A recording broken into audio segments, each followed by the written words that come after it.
से कज कहेगा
लेकिन मोबाइल चला देंगे 2-2 बजे तक, रात के 2 बजे तक। और फिर क्या कहेंगे, सर में दर्द रहता है। अरे जब 2 बजे तक तुम जगोगे तो सर में दर्द तुम्हारे पापा के होगा, तुम्हारे ही होगा। जो न करने वाले काम है वही करते हैं, क्योंकि मन है ना खींचता है गलत की तरफ। और अब आप कितनी बार कह चुके गाओ, पीछे पीछे गाओ, ताली बजाओ, और फिर भी आराम से बैठे हुए महाराज लोगों और काम तो कहते ही रहेंगे हमारा क्या है। जो तू भजन करे तू भजन करे, श्याम सुंदर बन जाए साथी, श्याम सुंदर बन जाए, श्याम सुंदर बन जाए साथी। तू शरण एक बार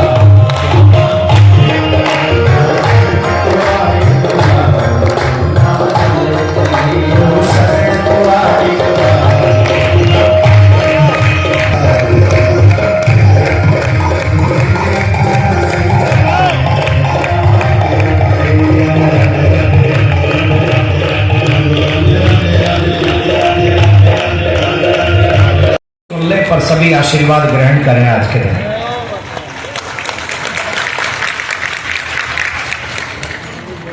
मैं सब जनता के कार्य, भक्तन के कार्य प्रेम भाव से आशीर्वाद देने आई हूँ।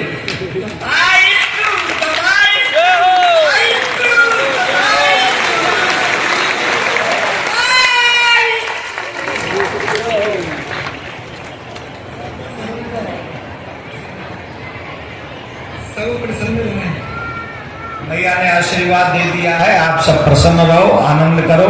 और क्या चाहिए, स्वयं सर्वेश्वरी राधा रानी ने कृपा करके आपके मध्य में भेजा है, आनंद करो। राधे राधे,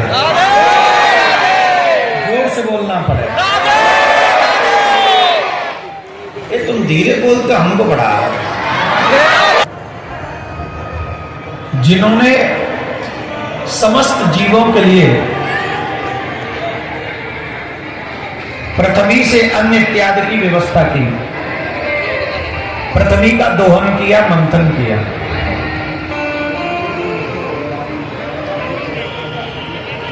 इतनी बड़ी कृपा भगवान पृथु ने की। पृथु भगवान 24 अवतारों में से एक है। 24 अवतारों में से एक। उत्तानपाद के एक और भाई थे जिनका नाम था प्रियव्रत। महाराज मनु के दो पुत्र थे, उत्तानपाद और प्रियव्रत। प्रियव्रत स्वयं विवाह नहीं करना चाहते थे, तो राजा परीक्षित ने उन्हीं से संबंधित एक प्रश्न, भागवत आत्मराम कथो मुनि ग्रहेर्मतियन मूलम करम बंध पराभव।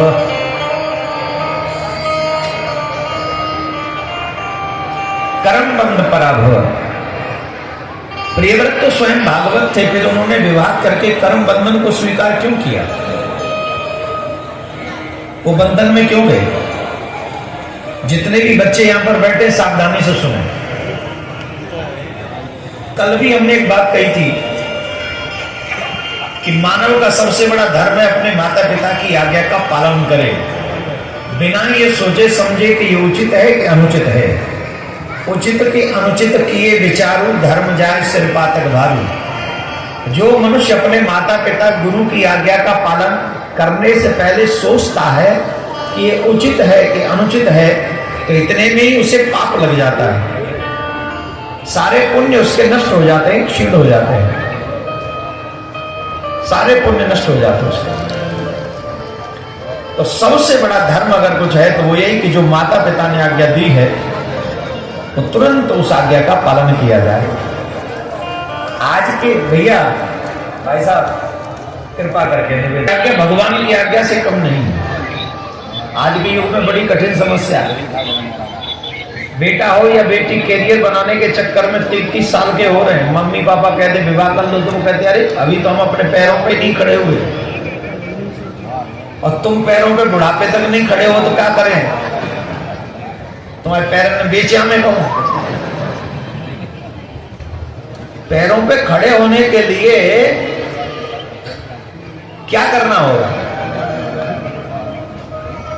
कर्मठ बनना होगा, जीवन भी सुंदर हो सकता है। अब विवाह इतना लेट होते हैं आजकल, क्या कहें, आदि ढूंढने में निकल जाते हैं, न यहाँ के रहते न वहां के रहते हैं।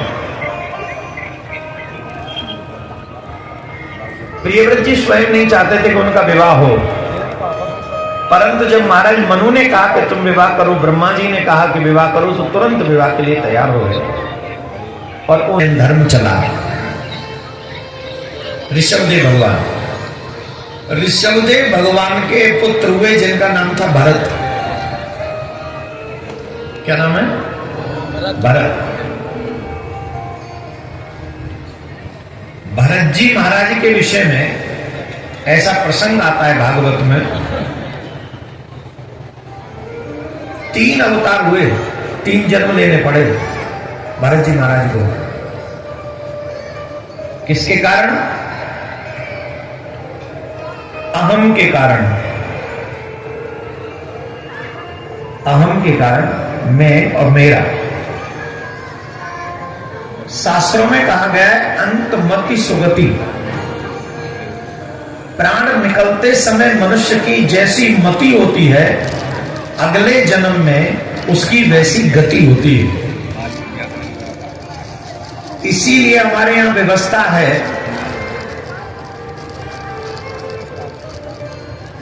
जन्म से लेके 25 साल तक ब्रह्मचर्य, 25 से लेके 50 तक गृहस्थ, और 50 से लेके 75 तक वानप्रस्थ, और उसके बाद संन्यास। डायरेक्ट संन्यास भी नहीं लेना चाहिए, पहले ब्रह्मचर्य का पालन करें, उसके बाद गृहस्थ में जाएं, और गृहस्थ में जाने के बाद फिर वानप्रस्थ में जाएं। मतलब 25 साल संग्रह करो और 25 साल छोड़ने की प्रैक्टिस। अब इतना तो पता नहीं कि 100 साल हम जिएंगे, तो इसके लिए बहुत जरूरी है जब बच्चों का विवाह हो जाए तभी से जिम्मेदारियों को छोड़ना प्रारंभ कर देना चाहिए। जैसे बच्चों का विवाह हो जाए, बेटा बेटी का विवाह हो गया, उसके बाद मेरा मेरा नहीं करना चाहिए। हे गोविंद सब तेरा है, मैं भी तेरा हूं और ये सब तेरा है, और है भी उसी का। कोई ऐसा तो है नहीं, झूठ तो बोल नहीं रहे। सब कौन कौन चाहता है हमारा पुनर्जन्म न हो, दोबारा जन्म नहीं होना चाहिए, किसी और योनि में न जाए? मतलब जो हाथ नहीं उठा रहे हैं दोबारा आना चाहते हैं। अरे अगली बार थोड़ी मनुष्य बन गया होगी, पता नहीं क्या बना दे, गधा बना दे, घोड़ा बना दे, मक्खी बना दे, मच्छर बना दे, न जाने क्या पेड़ ही बना दे। पेड़ भी न बनाए तो पत्ता ही बना के छोड़ दे।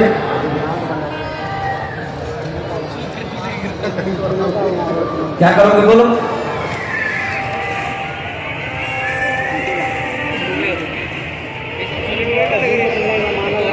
तो बताओ, दोबारा जन्म लेना चाहते हो? हैं? कौन कौन चाहता है दोबारा जन्म ना हो?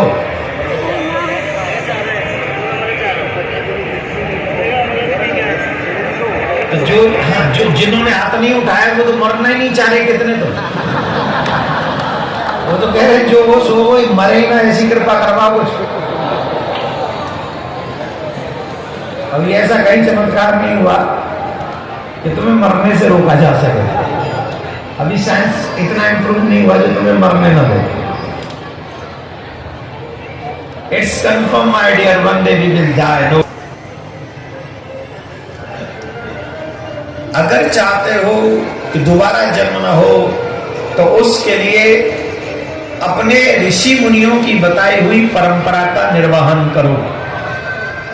भरत जी महाराज की ये कथा हम सबको ज्ञान देने वाली कथा है, बहुत सुंदर कथा है भागवत में। और इस कथा को बार बार मनुष्य जाति को कि कैसे तुम्हारा कल्याण हो सकता है और कैसे फंसोगे, अगर नहीं समझे, नहीं सुधरे तो फंस जाओगे। प्यारे भरत जी महाराज ने बहुत काल तक धर्मयुक्त तरीके से प्रजा को पुत्रवत पाला, और जब देखा कि पुत्र बड़ा हो गया उसे राज्य सौंपा और वन में तप करने के लिए चले गए। वन में तप करने के लिए जब गए तो एक सरोवर के तट पे उन्होंने झोपड़ी डाल ली और वहीं बैठकर भजन करने लगे। एक दिन सरोवर के तट पे वो बैठकर कुटिया में भजन कर रहे थे। उसी समय उन्होंने एक दृश्य देखा। एक मृगी जल पीने के लिए आई है। एक मृगी जल पीने के लिए आई है, और वो जो मृगी है वो गर्भ से है, गर्भिणी है।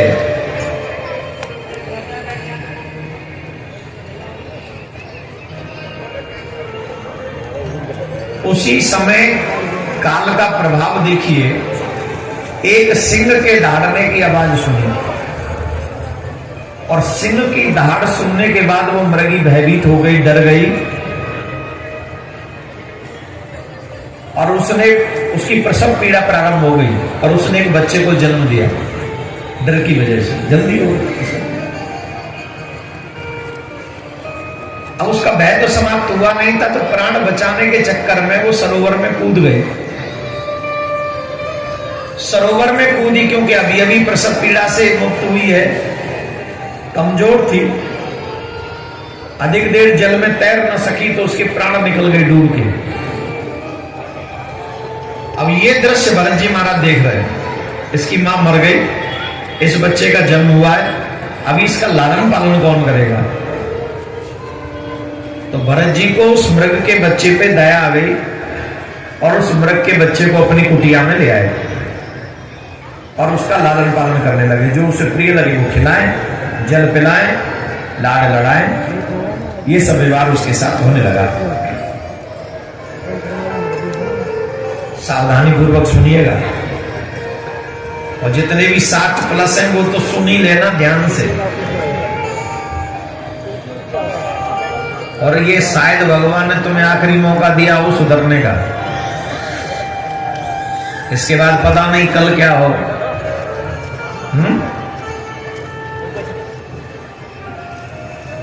वैसे तो सुधरना सबको चाहिए, पर कितने लोग तो ऐसे जो ये मानते नहीं कि हम बिगड़े हुए हैं। अब भरत जी आए किसके लिए थे? घर छोड़ा, रानी छोड़ी, राजकुमार छोड़े, इतने सुख सुविधाएं छोड़ी, किसके लिए छोड़ी थी? भगवान का भजन करने के लिए। और भजन किसके लिए छोड़ दिया? मृग के लिए। अब उस मृग के बच्चे के खाने पीने की व्यवस्था में लग गए, इसे क्या खिलाएं, उसे क्या पिलाएं, उसे कब सुलाएं, कब जगाएं, रात में जग जग के देखें। जैसे एक माँ अपने बच्चे का ध्यान करती है, वैसे ही भरत जी उस मृग के बच्चे का ध्यान करने लगे। आए थे राम भजन को, मृग का भजन शुरू हो गया। ऐसे ही कुछ समय निकला, उनका मन मोह जो है वो मृग में मोह हो गया, और अहर्निश हा मृग करने लगे। एक दिन क्या हुआ, उसी सरोवर में मृगों का झुंड जल पीने के लिए आया। मृगों का झुंड जल पीने के लिए आया, और जब मृगों का झुंड जल पी रहा था तो मृग के बच्चे ने अपने जैसे लोग वो देखे, जैसा मैं हूं वैसे भी है, जैसे मैं हूं, जैसे मेरे बॉडी स्ट्रक्चर है, मेरा शरीर है, वैसे तो ये लोग हैं। इसका मतलब है मैं गलत व्यक्तित्व के साथ रहता हूं, ये मेरी जाति का नहीं है। ये सोचकर वो मृग का बच्चा उस झुंड में चला गया, वो झुंड वालों के साथ मिल गया, वो निकल गया। अब भरत जी को बड़ा प्रेम हो गया था, उससे मोह हो गया था। मृग नहीं दिखाई पड़ा तो हा मृग कहते कहते उनके प्राण निकल गए। ये अगले जन्म में उसकी वैसी गति होती है। भरत जी महाराज को मृग बनना पड़ा अगले जन्म में। क्या बनना पड़ा? जोर से बोलो। अब सुन लो, जिन जिन के घर में कोई मरने वाला हो एक पाठ सीख लो। जिनको लगता हो कि हमारे घर में उम्र दराज लोग हैं, बीमार भी रहते हैं, परेशान भी रहते हैं, न जाने किस दिन टिकट कट जाए, सिखाएं कि नहीं सिखाएं? सिखाएं। जब भी कोई अपना शरीर छोड़ रहा हो तो उसके आगे जोर जोर से रोना नहीं चाहिए। हम तो कह रहे हैं रोना ही नहीं चाहिए। ये अकाट्य सत्य, लेकिन मृत्यु को सुंदर बना सकते हो जिससे उसे और कष्ट न भोगना पड़े। तो उस समय जब किसी के प्राण निकल रहे हों तो कुछ बातों का स्पेशली अगर सेंस काम कर जाए उस समय तो ध्यान देना चाहिए। पहली व्यवस्था ये करें कि प्राण निकलते समय तुलसी का स्पर्श उनसे हो। उन्होंने तुलसी धारण कर रखी हो।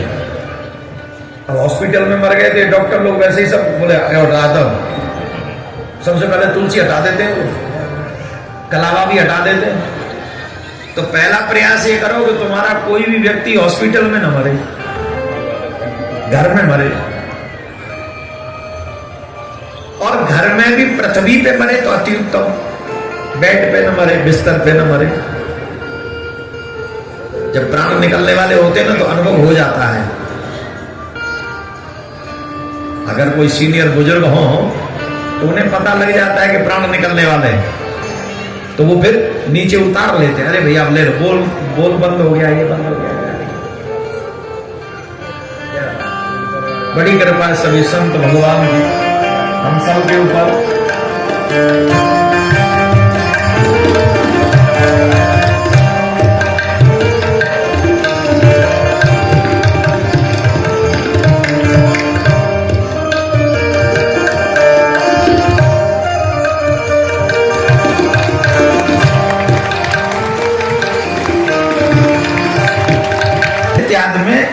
तुलसी वगैरह उतार देते पहला प्रयास ये करें कि व्यक्ति घर में ही प्राण छोड़े।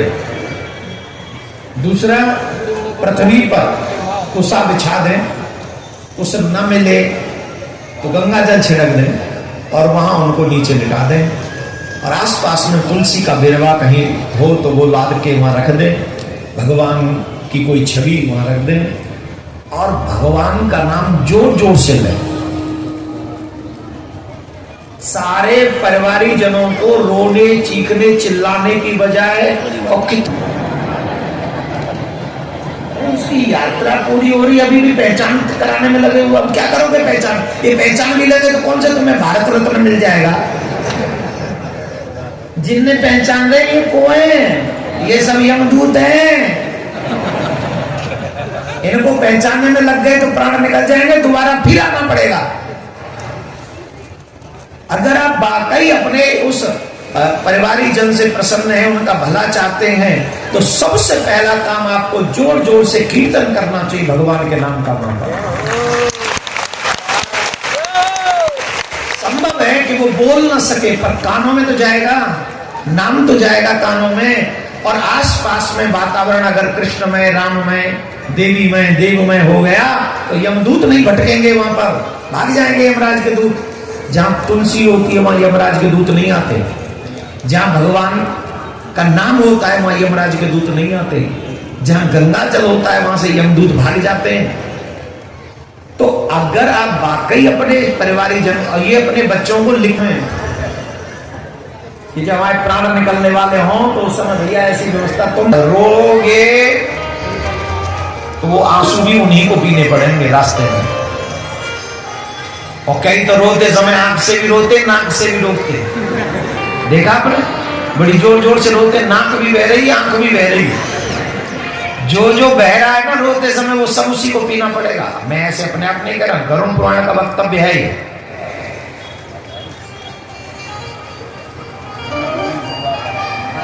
किसका वक्तव्य है? अपने आप से नहीं कह रहे हम, ये गरुड़ पुराण में लिखा हुआ है। तो कोई मृत प्राणी अगर जा रहा हो तो रोना नहीं चाहिए, बल्कि भगवान का नाम जोर जोर से उच्चारण पूरे परिवारी जनों को करना चाहिए। अंतमति सुख, एक क्षण भी उनका मन भगवान में लग गया तो उसी समय उनकी मुक्ति हो जाएगी, वो मुक्त हो जाएंगे।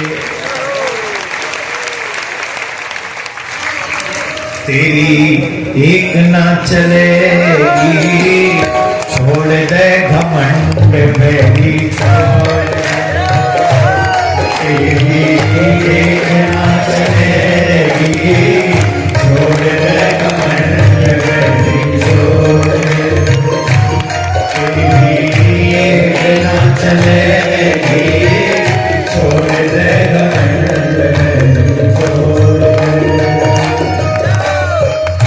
कपट कर करी कमाई मूर्छित में छूटेगी, कपट कर करी कमाई मूर्छित में छूटेगी, गठरी पाप की धरेगी, छोड़ दे घमंड मेरी छोड़, गठरी पाप की धरेगी, छोड़ दे तुम क्या क्या बनोगे? बोलो, बताओ क्या क्या बनोगे? महाराज जो है वही बने रहते हैं। हम क्या बताएं? हमारी मति किस किस में बताना जरा कृपा करके।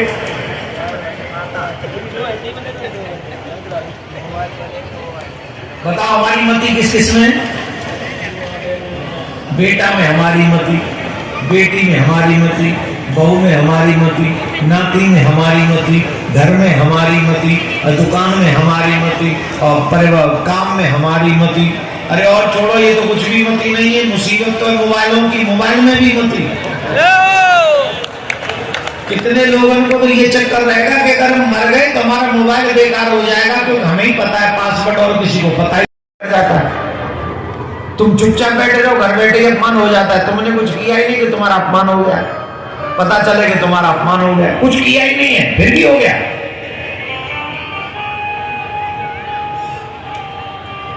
एक बात जरूर कहेंगे, हमसे कसम ले लो, हम इसलिए तो कदापि नहीं कह रहे कि हम ब्राह्मण हैं, पर हम इसलिए कह रहे हैं कि शास्त्रों में यही लिखा गया है शास्त्रों में जब भी आप पढ़ेंगे तो लिखा जाए, बोला जाएगा, और कहीं भी कहानी भी सुनो तो क्या कहेंगे, एक गरीब ब्राह्मण था। क्यों? ब्राह्मण को कहा गया है तुम हल नहीं चलाओगे, ब्राह्मण को कहा गया है तुम बिजनेस नहीं करोगे, ब्राह्मण को यह भी कहा तुम सरकारी नौकरी नहीं करोगे, ब्राह्मण को कहा है कि तुम राजा नहीं बनोगे। अब बताइए ये ब्राह्मणों को ब्राह्मणों ने दिया कि ब्राह्मणों से ले लिया? जवाब दो, बोलो। अगर आप माने कि सारे रूल रेगुलेशन ब्राह्मणों ने बनाए, तो ब्राह्मणों ने अपने लिए क्या रखा? क्या रखा बोलो? राज्य दे दिया क्षत्रियों को, माल दे दिया बनियाओं को, बाकी के 10 काम दे दिया हमारे तीसरे वर्ग को। अपने पास क्या रखा? बोले वहां चले जाओ, बैठ जाओ जमुना जी के तट पे, झोंपड़ी डाल लो और बांसों का घेरा बना लो, और जो कोई आए उसे वेद पढ़ाओ, यज्ञ कराओ, और जो मिल जाए सो खाओ, कल के लिए जमा भी मत करना। ये ब्राह्मणों ने अपने पास रखा। मतलब समस्त जीवों को ज्ञान का दान करो, ये ब्राह्मण के लिए कहा गया। यज्ञ करो, यज्ञ कराओ, दान लो, ज्ञान लो, ज्ञान दो, और दान लो, दान दो। ये ब्राह्मण ने अपने पास रखा। मिला क्या? भक्त की और संत की, क्योंकि संत की भी कोई जाति नहीं होती, कोई जाति नहीं संत की, और भक्त की भी कोई जाति नहीं। सबरी कौन है? भक्त है। केवट कौन है? भक्त है। विदुरानी कौन है? भक्त है। विदुर कौन है? भक्त है। जिसने अपने आप को भगवान के आगे शरण कर दिया हो, शरणागति कर दिया हो, समर्पित कर दिया हो, ऐसे लोग जिनके माथे पे भक्ति के चिन्ह भी हों, ऐसे लोगों का कभी अपमान नहीं करना चाहिए। अगर ऐसे लोगों का तुमने अपमान किया है तो उसकी सजा चाहे वो न दे पाए, लेकिन वो जरूर देगा। प्रकृति तुम्हें उसकी सजा जरूर देगी।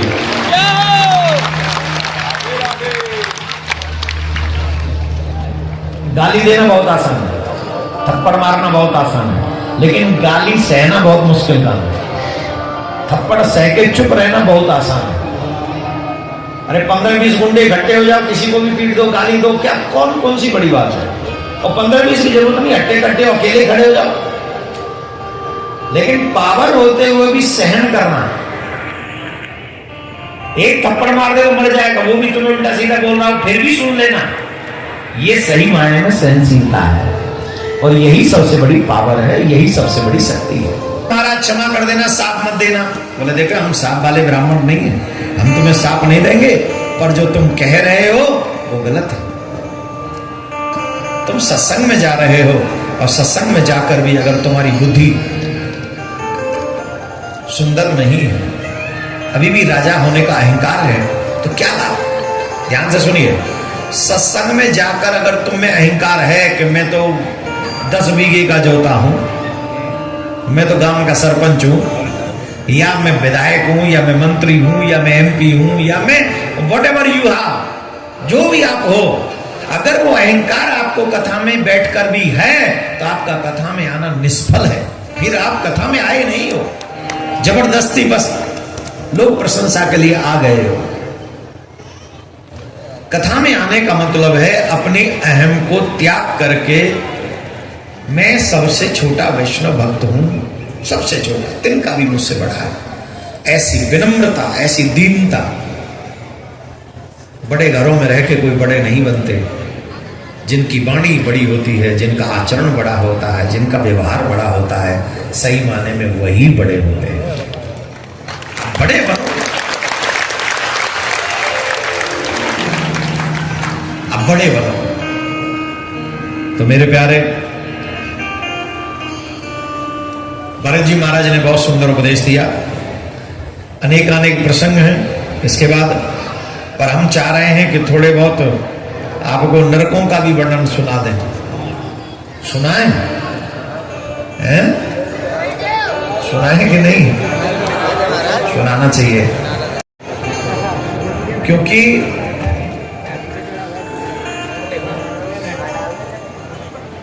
हम हम लोग ये समझते हैं कि जो यहाँ हो, व्यास जी को भी तो लिखनी थी ना, भागवत ग्रंथ सीमित करना था, नहीं तो नरक ही नरक होते हैं, इसलिए 28 में सीमित कर दिया।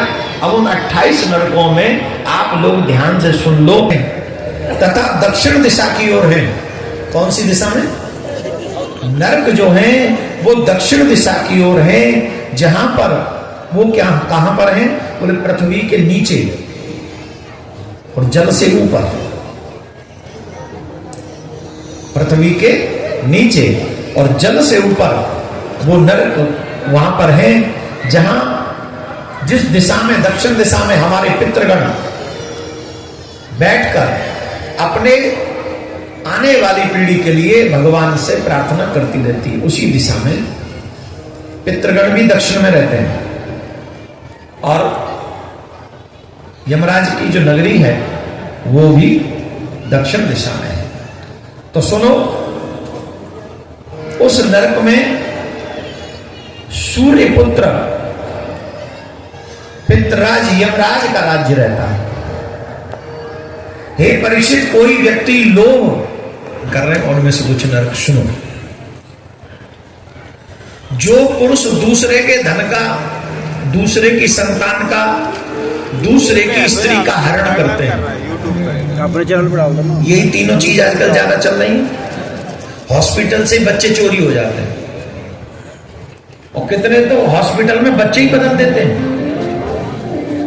सही बता रहे हैं तुम्हारी? हमारी माता जी बता रही थी, आज मदर्स डे है इसलिए हमको याद आ गया, वो पता ही नहीं। जब बाल गोपाल हुए, माता जी गई, 3 लालियों के बाद एक लाला हुआ, तो वो हॉस्पिटल में तमाम बच्चे, वो छोटी सी वो जो होती हैं, तमाम बच्चे उसमें लिटा दिए, ये भी लिटा दिए। तो माता जी बोली, हमारा कौन सो है?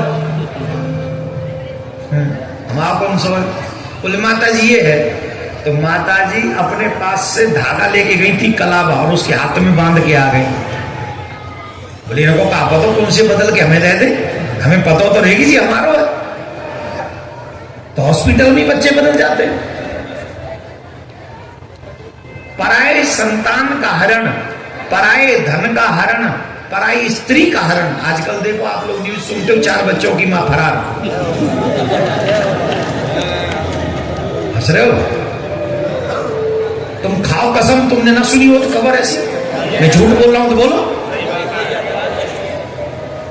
5 बच्चों का बाप भी फरार, क्योंकि वो फरार हुई किसके संग होगी? किसके संग हुई होगी? कोई तो बाप होगा ना। वो आ गई ना, एक पाकिस्तान तेजवाई का है, रोज वीडियो बना रही है, और गजब की अम्मा है। उसे यमदूत काल पास में ले जाकर बांध देते हैं और तामिस नरक में गिरा देते हैं। और उस अंधकार में, नरक चारों तरफ अंधकार ही अंधकार है, जिसका नाम ही तामिस नरक है, उसमें चारों तरफ अंधकार है। और वहां न उसे अन्न मिलता है खाने के लिए, न जल मिलता है उसे पीने के लिए। जब भी वो कहता है मुझे भूख लग रही, मुझे प्यास लग रही है, तब उसमें सिर्फ लोहे के बड़े बड़े रॉड हैं, रॉड, डंडा, मुगदर जिसको कहते हैं, बड़ी जोर जोर से यमराज के दूत उसके ऊपर बरसाते हैं, बहुत जोर से डंडे उसके सर पे पड़ते हैं। और इसी प्रकार से उसे वहां पर दुख दिए जाते हैं, अन्य अन्य प्रकार के दुख दिए जाते हैं। इसी प्रकार जो पुरुष किसी दूसरे को धोखा देकर उसकी स्त्री आदि को भोगता है, आजकल ये भी बहुत हो रहा है, मित्र बन के आते हैं और जीजा बन के जाते हैं। ये हंसने की बात नहीं, ये समाज के पतन की एक सच्ची कहानी है।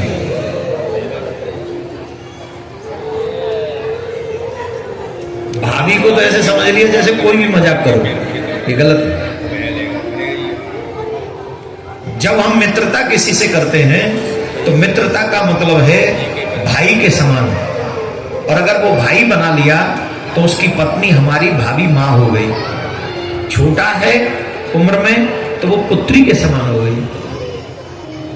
जैसे छोटे भाई की पत्नी को हम लोग एक पुत्री की दृष्टि से ही देखते हैं, है ना, पुत्रीवत। भाई की पत्नी है छोटे की तो वो पुत्री के समान है, और बड़े भाई की है तो मां के समान है। यही भाव है। तो जो मित्रता करके धोखा देकर किसी की पत्नी का, स्त्री का उपभोग करता है, उसे यमराज के दूत अंधतामिश नरक में ले जाकर गिरा देते हैं और वहां उसे यातनाओं में डालते हैं। और जड़ के समान वहां पर कुछ वृक्ष हैं, जिन वृक्षों की डालियां भी तलवार की तरह पहनी हैं, उनके पत्ते भी दोनों तरफ पहने हैं। ये सुन लेना, अपने मित्रों के साथ धोखा करने वाले, एक्स्ट्रा अफेयर करने वाले, स्त्री हो या पुरुष, सब सुन लो। जितने भी घर के बाहर अपना बाहर तामझाम इकट्ठा करते हैं, धोखा देते हैं अपने पार्टनर को, वो समझ ले इस बात को, उसे अंधतामस नरक में लेके जाते हैं यमराज के दूत। और वहां वृक्ष हैं जिनकी पत्ते दुधारू तलवार की तरह हैं, और उस वन में उसको दौड़ाते हैं। और जब उसमें दौड़ाते हैं तो वो अपने आप को बचाने के लिए चीखता है, चिल्लाता है, फिर पीछे से गदा पड़ती है, कोड़े पड़ते हैं, तो उस वन के बीच में होकर, वृक्षों के बीच में होकर भागता है, तो वो पत्ते जो तलवार का काम करते, उसके अंगों को काट डालते। हाथ कहीं कट के गिरता है, सर कहीं कटता है, पैर कट जाता है, पेट कट जाता है, बार बार उसको ये दुख भोगना पड़ता है जो अपने मित्र बनाकर उनके साथ में फ्रॉड करते हैं और उनकी स्त्री, चाहे बहन, बेटी, भाई, कोई भी, उनका शोषण करते हैं। उन्हें अंधतामस नरक में जाना पड़ता है। जो पुरुष इस लोक में अभिमान करता है ये शरीर में, कहां से, ये तो सभी को होता है, ये शरीर मेरा है, ये घर मेरा है, ये संतान मेरी है, ये पत्नी मेरी है, ये मकान मेरा है, इस प्रकार का अभिमान करने वाले मनुष्य को भी दूसरे प्राणियों से जो द्रोह करता है, ऐसा जो भाव रखता है, अपने कुटुंब के भरण पोषण में ही लगा रहता है, वह अपना शरीर छोड़ने पर अपने पाप के कारण स्वयं ही रौरव नरक में गिर जाता है। और रौरव नरक नाम से ही पता चलता है कितना खतरनाक, कितना दुख उस रौरव नरक में उसको भोगना पड़ता है। रूरू सर्प के समान अधिक क्रूर स्वभाव वाले एक जीव का नाम है, जहां पर रूरू नाम के तमाम ऐसे जीव रहते हैं जो उसे नोच नोच के खाते रहते हैं। बोल राधे राधे। है जो किसी की परवाह न करके केवल अपने ही शरीर का पालन पोषण करता है। ध्यान से सुन लो, क्या बात है, नरकों में पहुंच के डर लगने लग गया क्या? परोपकार नहीं करता, जो दीनहीनों की हेल्प नहीं करता, जो अपने हाथों से कुछ दान पुण्य नहीं करता, वाणी से गीत नहीं गाता ठाकुर के, ऐसे लोगों को महारौरव नरक में जाना पड़ता है।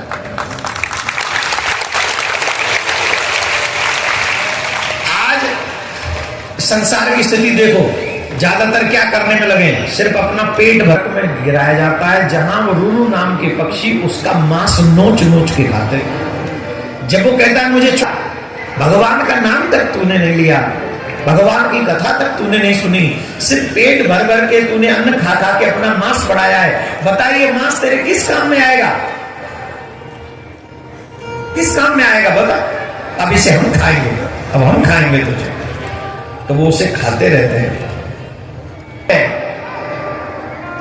माता पिता का तो बात बात में हम विरोध करते हैं, करते कि नहीं? बेटा 7 बजे उठा करो, 6 बजे उठा करो, अरे तुम नहीं जानते पिताजी, कोई काम नहीं, सोने दो। अरे काम तो जब होगा जब जगोगे, कुछ सोचोगे, पड़े पड़े से कहां से काम हो जाएगा? बात बात पे लोग अपने माता पिता का विरोध करते हैं, वेदों का विरोध करते हैं।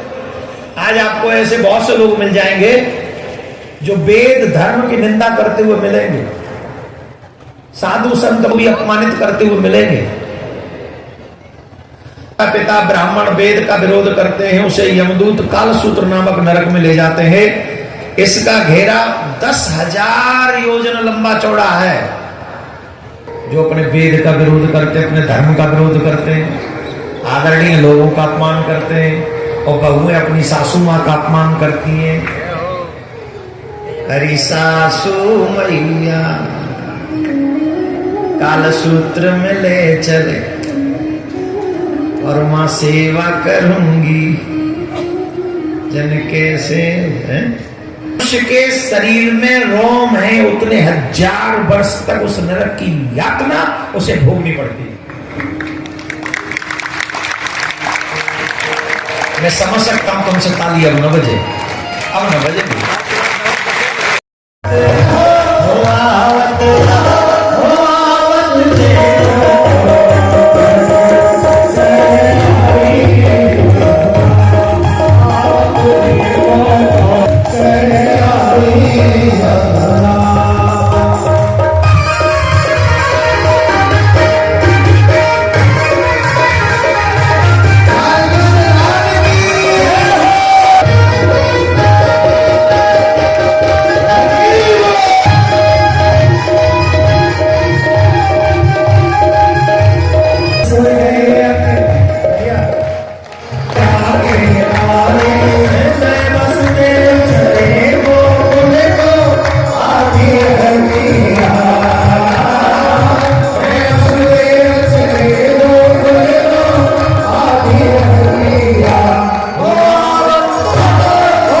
वसुदेव जी कन्हैया को दे दो, तुम्हारी ड्यूटी खत्म, तुम वहीं जाओ। हाँ सभी बैठ जाएं, कोई खड़ा नहीं रहे। और